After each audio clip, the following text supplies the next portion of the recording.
नमस्कार, स्वागत है आपका संसद टीवी पर। मैं हूं मनोज वर्मा और आप देख रहे हैं हमारा खास कार्यक्रम मुद्दा आपका। आज हम बात करेंगे डिजिटल वार की। इस मुद्दे पर बात इसलिए करेंगे क्योंकि पहलगांव आतंकी हमले के बाद भारत ने जवाबी कार्रवाई के तहत ऑपरेशन सिंदूर की शुरुआत की और पाकिस्तान में स्थित आतंकवादियों के अड्डों को ध्वस्त कर दिया। आतंकवाद के मुद्दे पर भारत और पाकिस्तान के बीच कई मोर्चों पर संघर्ष हुआ।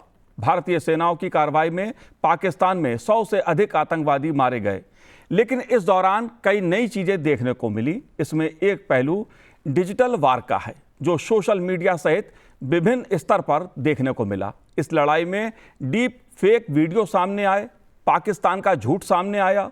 लिहाजा भारत ने पाकिस्तानी राजनेताओं, मशहूर हस्तियों और मीडिया संगठनों के सोशल मीडिया खातों को गलत सूचना फैलाने के कारण बड़े पैमाने पर कार्रवाई करते हुए उन्हें बंद कर दिया। भारत सरकार ने एक्स को 8000 से अधिक खातों को ब्लॉक करने का आदेश दिया। 1 दर्जन से अधिक पाकिस्तानी यूट्यूब चैनल प्रतिबंधित कर दिए गए। इस बीच चीन और तुर्की पर भारत ने बड़ी डिजिटल स्ट्राइक की है। भारत ने चीन के प्रोपेगेंडा पर डिजिटल स्ट्राइक करते हुए ग्लोबल टाइम्स और शिनहुआ के हैंडल बैन कर दिए। तुर्की की TRT वर्ल्ड का एक्स अकाउंट सस्पेंड कर दिया गया है। इसलिए मुद्दा आपका में आज हम बात डिजिटल वार के विभिन्न पहलुओं पर करेंगे। चर्चा करने के लिए खास मेहमान मेरे साथ जुड़े हुए हैं। डॉक्टर गुलशन राय जी हमारे साथ जुड़े हुए हैं, जो farmer national cyber security coordinator हैं। आपका स्वागत है गुलशन जी संसद टीवी पर। साथ ही हम बात करेंगे सेवानिवृत्त major general VS Rana DG से। राणा डीजी, आपका स्वागत है संसद टीवी पर। जो रक्षा विशेषज्ञ हैं उनसे हम समझने की कोशिश करेंगे। साथ ही हम बात करेंगे एडवोकेट खुशबू जैन जी से, जो साइबर लॉ से संबंध रखती हैं। आपका स्वागत है खुशबू जी। लेकिन शुरुआत गुलशन जी मैं आपसे करूंगा, क्योंकि मुद्दा बहुत महत्वपूर्ण है और डिजिटल वार के रूप में जो कुछ उभर के सामने आया है, खास तौर से पाकिस्तान ने जिस प्रकार से गलत सूचनाओं के आधार पर एक फेक युद्ध लड़ने की कोशिश की, उसमें भी वो बुरी तरह विफल रहा। आप इस मुद्दे को कैसे देखते हैं? मैं इस मुद्दे को किसी भी पॉसिबल वार से कम नहीं देखता हूँ, क्योंकि ये जो डिजिटल वॉर है या डिजिटल काइंड ऑफ इंसिडेंट चालू हो जाते हैं, ये वॉर से कुछ टाइम पहले चालू हो जाते हैं, जिसमें पब्लिक को इंसाइट करना, पब्लिक को डिफरेंट नैरेटिव्स देना, पब्लिक का मूड बदलना, ये वॉर से पहले ही चालू हो जाता है। जब भी कोई मेजर फिजिकल इंसिडेंट होना होता है, उससे पहले साइबर इंसिडेंट चालू हो जाते हैं। और इस बारी भी ऑपरेशन सिंदूर में ऐसा ही हो गया। करीब 22 अप्रैल को जब इंसिडेंट हुआ, उससे थोड़े 102 दिन पहले ही इंडिया में भारत में साइबर इंट्रूजन, साइबर इंसिडेंट बढ़ने चालू हो गए थे। और ये इंसिडेंट भी, ये आप सबको मालूम है, मीडिया को विदित है कि इस बारी पाकिस्तान का किस किस कंट्री ने सपोर्ट किया, ओपनली डिक्लेरेशन किया। वो सब कंट्री से इंट्रूजन चालू हो गया था इस बारी में जी। देखिए, आप देखिए कि साइबर जो पार्ट है, साइबर इज ए वेरी बहुत छोटा सा पार्ट है किसी भी बड़े इक्विपमेंट का। आप पावर प्लांट लीजिए या कोई और बैंकिंग लीजिएगा, आज की डेट में बैंक में अगर IT साइबर नहीं हो तो बैंक में का पर्पस का तो कौन बैंक में जाता है? सारा साइबर ही देखता है। घर से आप अकाउंट ऑपरेट करते हैं, आप UPI करते हैं, सब कुछ करते हैं, LC खोलते हैं, इंटरनेट बैंकिंग करते हैं, सब साइबर से ही करते हैं। टोटल बैंक की कॉस्ट का छोटा सा कॉस्ट होता है। करिए आप सोच लीजिए 2000 करोड़ का बजट होता है किसी अच्छे बड़े बैंक का, ऐसे बजट होता है। अगर ये जो इस सिस्टम को थोड़ा सा गड़बड़ा दिया जाए तो पूरा बैंकिंग सिस्टम गड़बड़ाता है। ऐसे ही किसी पावर प्लांट का है, ऐसे ही और किसी सिस्टम का है। आप वॉर का भी देख लीजिएगा, जनरल रानडे बात करेंगे। आज जितना भी एम्यूनिशंस है, मिसाइल लीजिएगा, रॉकेट लॉन्चर लीजिएगा, जो भी लीजिएगा, आज सब में AI का मॉड्यूल, AI का सिस्टम लगा होता है। कभी में GPS इनेबल्ड सिस्टम्स होते हैं। तो जरा सी कहीं गड़बड़ा जाए, वो मामला गड़बड़ा जाता है जी, गड़बड़ा जाता है। तो आज इसीलिए ही पहले उसको एक ग्राउंड तैयार करने के लिए हमेशा जब भी फिजिकल इंसिडेंट चालू होते हैं, उससे ये साइबर फिजिकल सिस्टम पहले चालू हो जाते हैं। Cyber system, cyber incident massive तौर पे चालू हो जाते हैं। आपने इसे बोला एक्स का बंद, एक्स के ट्विटर हैंडल बंद कर दीजिए। इस दौरान 1 लाख से ज्यादा तो फ्रॉड फेक डोमेन रजिस्टर हो गई .in में। जी अगर मुझे मैसेज आ रहा है संसद टीवी से, मैं कहता हूँ .in से आ रहा है, वैलिड मैसेज है, मैं क्लिक करूंगा और मुझे वो क्लिक करने के बाद मुझे पता नहीं क्या करेगा, मेरे सिस्टम को क्या करेगा, जाम करेगा, रैंसमवेयर करेगा, मुझे मालूम नहीं क्या होगा। तो इसको ड्यूप करने के लिए जैसे हमारे यहाँ स्लीपर सेल्स होते हैं, जो फिजिकल में बोलते हैं, जनरल रानडे बताएंगे, ऐसे ही ये डोमेन एक फेक डोमेन कर देते हैं, वहां से फिशिंग मेल होती है, वहां से डेटा करते हैं आपका, और काइंड ऑफ साइबर इंसिडेंट आप बनते हैं।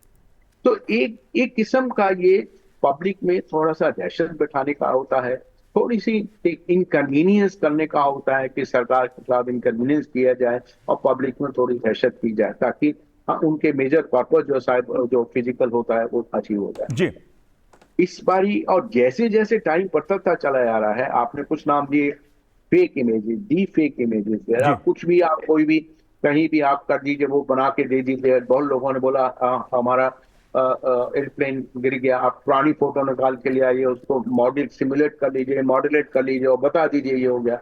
आप जिसकी फिगर चाहे आप ले आइएगा। दिन रात आप मीडिया पे देखते ही हैं, कार्टून भी आते हैं, बहुत अच्छी अच्छी पिक्चर्स भी आती हैं, अच्छे अच्छे लीडर्स का फोटो भी आती है, वो बोल रहे हैं, मिमिक कर रहे हैं, वो सब होता ही है।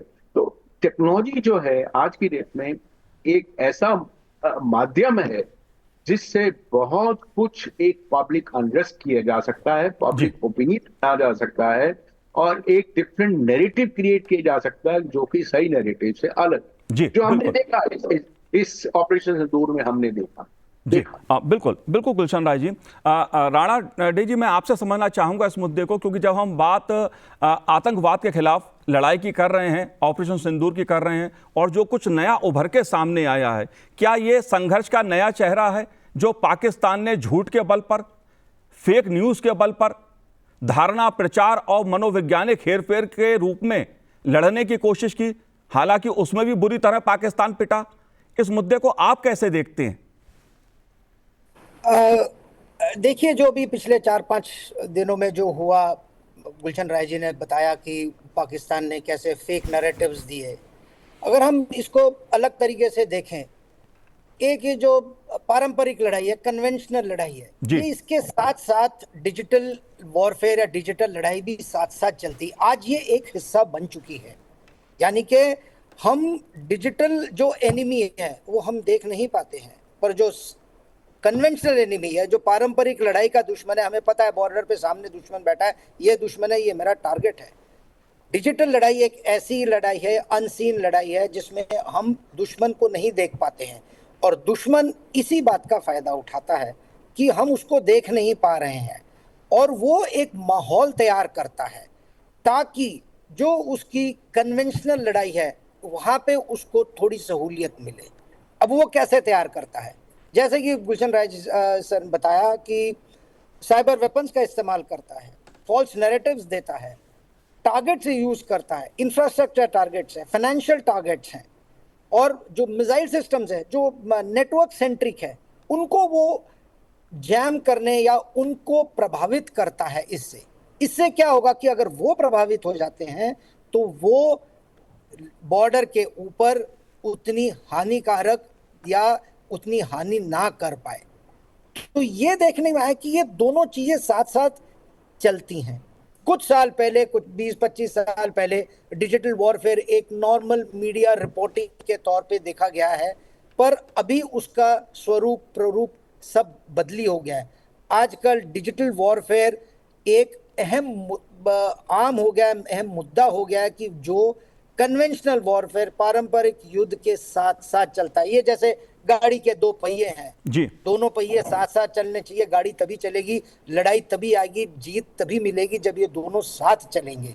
इसके लिए वो सबसे पहले मनोबल पकड़ता है, देश का मनोबल, देश के लोगों का मनोबल, इंफ्रास्ट्रक्चर का मनोबल, फाइनेंशियल इंस्टीट्यूशंस का मनोबल, देश के सैनिकों का मनोबल, फॉल्स नैरेटिव से। हालांकि जो फॉल्स नैरेटिव है, जैसे पीआईबी ने बीच में फैक्ट किया, उन्होंने बताया कि ये सारे फॉल्स नैरेटिव है, ये फॉल्स वीडियो है, ये फॉल्स ट्विटर अकाउंट है। भारत सरकार ने काफी उसके ऊपर एक्शन भी लिया। इनकी जिंदगी, इनकी लाइफ बहुत थोड़ी होती है, पर इसी थोड़ी जो लाइफ है उसमें वो काफी कुछ नुकसान कर जाते हैं। जी तो ये एक आज हिस्सा बन चुकी है लड़ाई का, और बहुत अहम हिस्सा है। इसके लिए लोग टेक्नोलॉजी और उसके ऊपर काफी इन्वेस्टमेंट करते हैं, ताकि जो हमारी कन्वेंशनल लड़ाई है उसमें उसको आसानी हो या फोर्स मल्टीप्लायर का काम करे। एआई की बात करी उन्होंने, एआई जनरेटेड सारे वेपन्स होते हैं। जैसे कि हमने पिछले 4-5 दिनों में देखा कि काफी ड्रोन से हमारे ऊपर हमला हुआ। अभी जो ड्रोन एक कैरियर है, वो उसके नीचे उसका पेलोड क्या है, वो कैमरा लगा के आ रहा है या बम लेके आ रहा है या कोई जैमिंग सिस्टम लेकर आ रहा है, ताकि जो हमारे बॉर्डर के ऊपर हमारे वेपन सिस्टम्स है या हमारे एयरक्राफ्ट है उनको जैम कर रहा है। वो भी एक डिजिटल लड़ाई का हिस्सा है जो इस बार देखा गया। हालांकि सफल नहीं हुआ, दुश्मन के ये सारे पैंतरे सफल नहीं हो पाए, क्योंकि हमारी डिजिटल वॉल भी उतनी ही सक्षम थी। तो जी। ये एक साथ साथ चलने वाला एक नया तरीका आया हुआ है जो हमको ध्यान रखना है और हमें उसके साथ लेके चलना है। जी जाहिर सी बात है, युद्ध का मैदान हो या लड़ाई हो तो इस प्रकार का जो झूठ होता है उसको भी एक हथियार के रूप में इस्तेमाल किया जाता है। इसलिए डिजिटल वार का जो युग है वो अपने में खासा महत्वपूर्ण हो चुका है और भारत सरकार को, पीआईबी को खास तौर पर पाकिस्तान के झूठ से भी कई मोर्चों पे लड़ना पड़ा, उसका खंडन करना पड़ा, पाकिस्तान को मुंह तोड़ जवाब इस मुद्दे पर भी देना पड़ा। खुशबू जी, मैं आपसे समझना चाहूँगा इस मुद्दे पर, क्योंकि सैटेलाइट को जाम करने से लेकर महत्वपूर्ण बुनियादी ढांचे को हैक करने, सोशल मीडिया प्लेटफॉर्म को हथियार बनाने तक युद्ध का मैदान हर जगह है और कहीं भी नहीं है।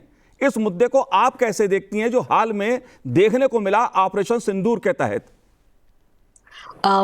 अगर आप देखेंगे तो साइबर वॉरफेयर की जब हम बात करते हैं तो दो पहलू आ जाते हैं। एक होता है कि आपके जो क्रिटिकल इंफ्रास्ट्रक्चर है, जो आपकी बुनियाद है, या फिर ऐसी इंफॉर्मेशन उनके पास है जहां से उन्हें पता चल रहा है कि प्रिसीशन से अटैक कर सके वो उन चीज़ों को।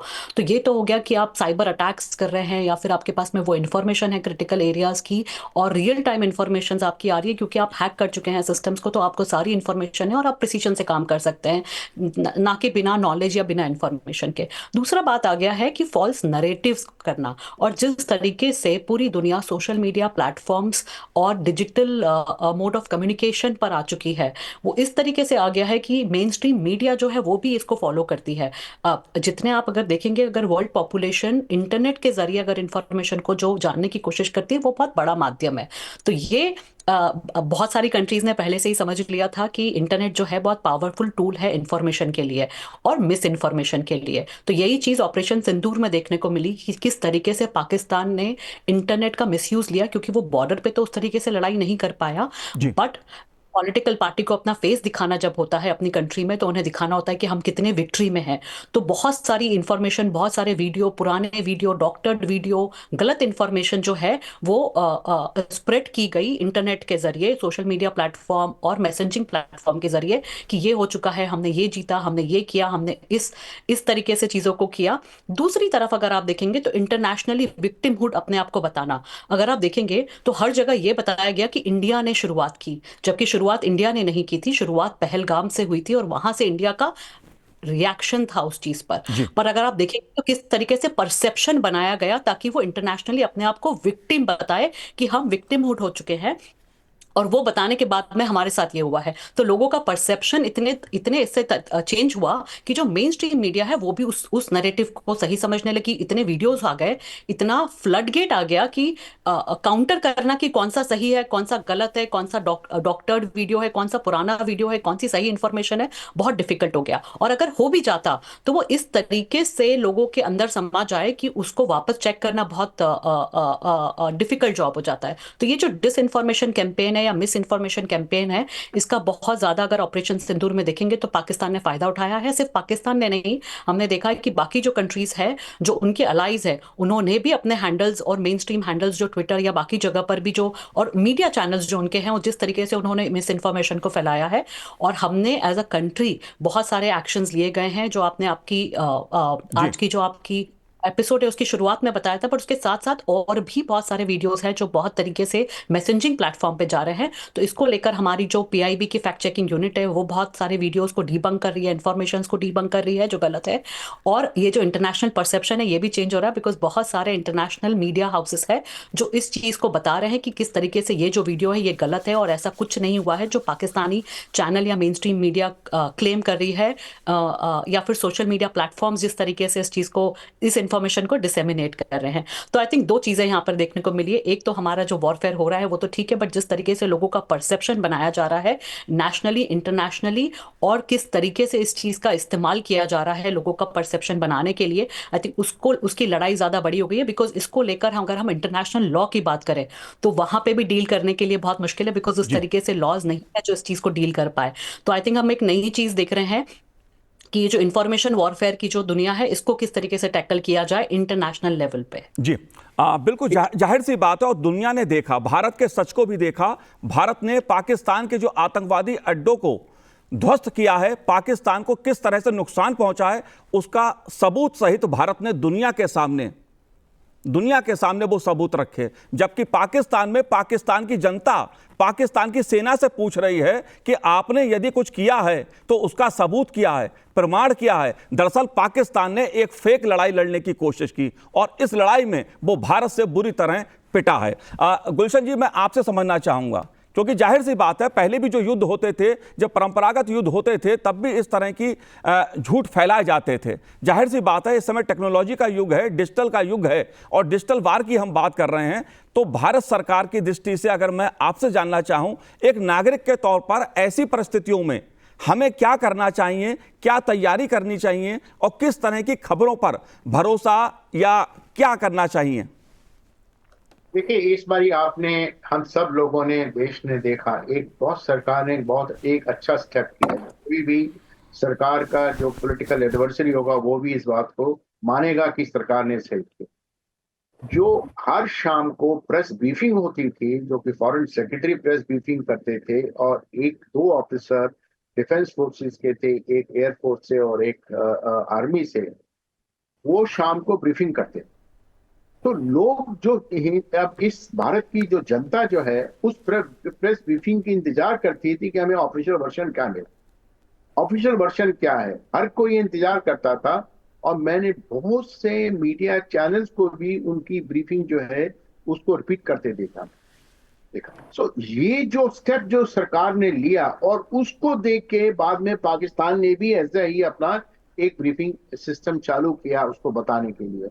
और ये ब्रीफिंग सिस्टम जो सरकार का जो इस पर लगाया, और इतना कारगर हुआ कि इतना ज्यादा वो झूठ जो फैला था सोशल मीडिया पे और किसी और चैनल्स पे, वो बहुत ज्यादा काम नहीं कर पाए। बहुत अच्छा स्टेप रहा। तो मुझे लगता है कि ऐसे केस में ऐसे ही स्टेप्स लेने चाहिए कि पब्लिक के पास, जनता के पास एक इंफॉर्मेशन, ऑफिशियल इंफॉर्मेशन एक रेगुलर इंटरवल पे पहुंचनी चाहिए। मैं आपको बताता हूं, आप संसद टीवी से हैं जी। जब 65 की बार हुई और 71 की बार हुई, उस वक्त तो ये सब नहीं था, टेलीफोन भी नहीं थे, प्रॉपर टेलीफोन भी नहीं थे, और सोशल मीडिया का तो दूर दूर तक नाम नहीं था। उस वक्त भी एक हर घंटे या 2 घंटे के इंटरवल पे एक स्पेशल रेडियो ब्रॉडकास्ट होता था, और पब्लिक उस वक्त स्पेशल ब्रॉडकास्ट पे लगी रहती थी। रानडे साहब को भी फिटनेस होगा, खुशबू तो बहुत यंग है, और मैं भी मैं तो 65 में बहुत छोटा था, बस 71 में तो हम कॉलेज पार करके आ गए थे। तो उस वक्त देखिए, उस वक्त एक ऑफिशियल चैनल आकाशवाणी का रेडियो का होता था, और मुझे उन आपके अनाउंसर के नाम भी बहुत अच्छा है, मैं मिलता हूँ उनसे, कभी कभी मुलाकात हो जाती है जब आकाशवाणी प्रोग्राम में जाता हूँ। वो एक ऑफिशियल चैनल था जो कि एक खबर बताता था। तो इस वक्त ऐसे टाइम में कोई भी जब पब्लिक इंटरेस्ट होता है, पब्लिक जब होता है, एक ऑफिशियल चैनल सरकार का, सेंसर टीवी हो सकता है, जो कि एक उनको पूरा अपना जो सही खबर है बताए उसको। जी बिल्कुल। इट हेल्प इन कोविड में भी बहुत हेल्प किया, जो कोविड में बिल्कुल जो उन्होंने खबर बताते, बिल्कुल गुलशन जी, बिल्कुल उसका बहुत ज्यादा असर हुआ कि कहां से आप फैसिलिटी लीजिए। और इस एग्जाम्पल को, कोविड के एग्जाम्पल को सरकार ने फॉलो किया, बहुत अच्छा किया। और ऐसे ऑफिशियल चैनल मुझे लगता है कि ऐसे और भी क्रिएट किए जाएं। संसद टीवी जैसे एक और जी चैनल है, उसको क्रिएट किया जाए। कुछ लोग संसद टीवी को मानेंगे नहीं, पर मैं तो कहूंगा संसद टीवी होना ही चाहिए। कुछ लोग कहेंगे सरकारी तंत्र है, सरकारी अपने उसको मॉडरेट करेगी, पर जी एक इंडिपेंडेंट, एक बिल्कुल ट्रस्ट हो बिल्कुल जाता गुलशन है। जी, बिल्कुल गुलशन जी, ऑपरेशन सिंदूर के तहत संसद टीवी ने सही जानकारी दर्शकों तक पहुंचाने की भरपूर कोशिश की। जो सरकार का, सेना का वर्जन था, उसी वर्जन को लोगों तक पहुंचाया, क्योंकि सही खबर ऐसे, जब डिजिटल वार का युग है, ऐसे में सही खबर लोगों तक पहुंचे, ये हमारा प्रयास रहता है। राणा डेजी, मैं आपसे समझना चाहूंगा दो मुद्दों को। खास तौर से चीन की जो भूमिका उभर के सामने आई है, भारत सरकार ने कार्रवाई की है, जो उसके एक्स हैंडल हैं उन पर भी कार्रवाई की गई है। और साथ ही मैं आपसे समझना चाहूँगा, आतंकवाद के इस युग में जब आतंकवादी डिजिटल प्लेटफॉर्म का इस्तेमाल करते हैं, आप कैसे देखते हैं जब हम डिजिटल वार की बात कर रहे हैं, क्या कदम उठाने चाहिए, क्या आगे करना चाहिए? देखिए, ये आतंकवाद के लिए डिजिटल वॉरफेयर एक बड़ा आसान तरीका है लड़ाई लड़ने का। वो खुद छुपा होता है, और डिजिटल वॉरफेयर का जो डिजिटल एनिमी जिसे कहते हैं, वो हमें पता होता नहीं है।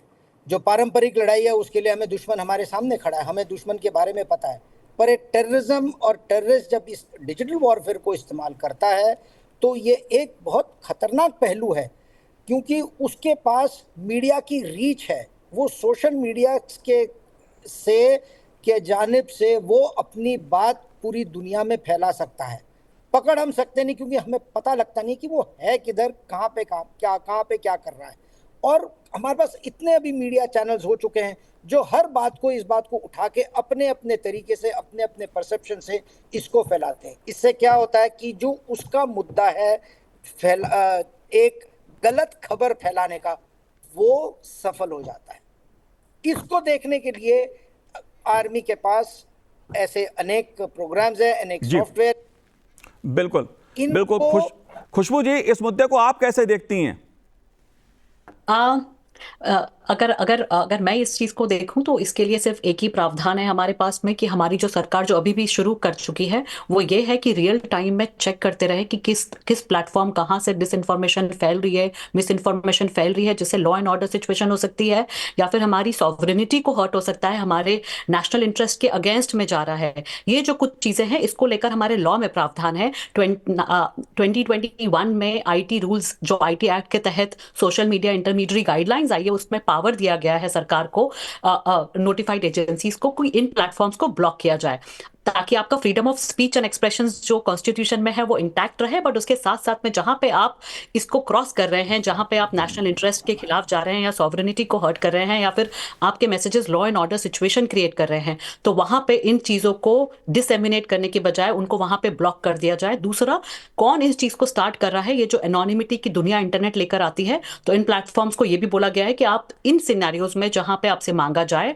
प्रॉपर प्रोसीजर फॉलो करके आप ये बताएं कि ये जो अकाउंट्स है ये किसने बनाए हैं।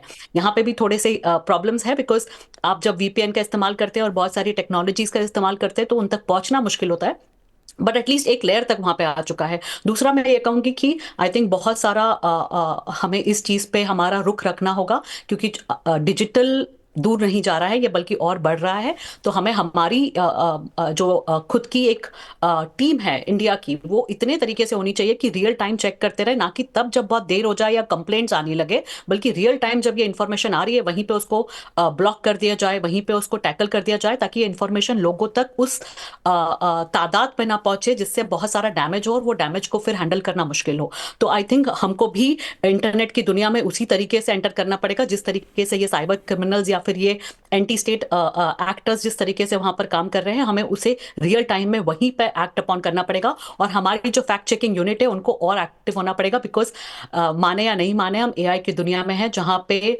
रियल और रील वीडियोस को अंडरस्टैंड करना किस तरीके से डॉक्टर्ड है, इतना प्रिसीशन आ चुका है उन चीजों को लेकर कि अभी रियल अगर नेकेड आई से कोई भी इंसान देखने की कोशिश करे तो उसके लिए समझना बहुत मुश्किल है कि ये सही है या गलत है। तो वहां पे हमारी जो फैक्ट चेकिंग यूनिट है, जो टेक्नोलॉजी इनेबल्ड हो और रियल टाइम में ये सारा काम करे, तो आई थिंक हम थोड़े इक्विप्ड होंगे उस जगह पर जहां पर हम ये डिजिटल वॉरफेयर को उस तरीके से लड़ पाए जिस तरीके से इंडिया ने ऑपरेशन सिंदूर लड़ा है। जी बिल्कुल। एक बात मैं आपसे कहूंगा, एक बात जो इस बार जो मैंने कहा जो कि ब्रीफिंग होती थी, ऑफिशियल ब्रीफिंग, जितनी भी आप सरकार को 10 services, citizen centric services identify कर लेनी चाहिए।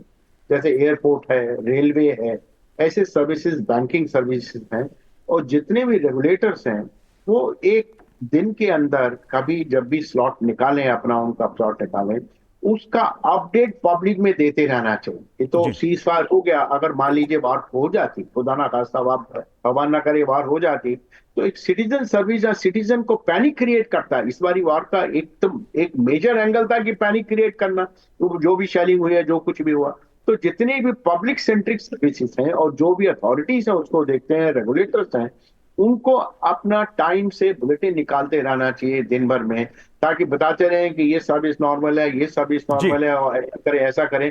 वो भी एक किस्म से बहुत हेल्प करेगी पब्लिक को, कि पब्लिक देखेगी, जनता देखेगी एक हमें ऑफिशियल इंफॉर्मेशन मिल रही। तो जो सरकार ने किया, जो ऑफिशियल ब्रीफिंग फॉरेन सेक्रेटरी करते थे, उसके अलावा सब रेगुलेटर भी ऐसी सिचुएशन में, ऐसे हालात में जो भी डिसाइड करें, वो एक ब्रीफिंग कर दिया करें दिन में 2 बारी, वो बहुत कारगर होगी। एक इस ये जो परसेप्शन नैरेटिव बनता है, जो फेक बनता है, उसको रोकने के। जी, जाहिर सी बात है, आतंकवाद के समय में डिजिटल वार संघर्ष का एक नया चेहरा है। धारणा, प्रचार और मनोवैज्ञानिक हेरफेर का युद्ध है। मनोवैज्ञानिक गोलियां जहां पर चलाई जाती हैं, और इससे सावधान खुद भी रहना है, दूसरों को भी करना है। पैनिक होने की जगह एक जो वार है, डिजिटल वार है, उसका जवाब उसी तरह देना है।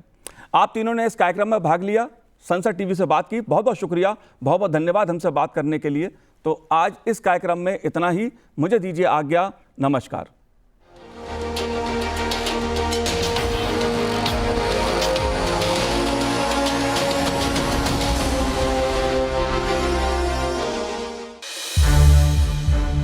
संसद टीवी के और भी प्रोग्राम्स देखने के लिए सब्सक्राइब करें हमारा YouTube चैनल, और हाँ, इन्हें लाइक और शेयर करना ना भूलें।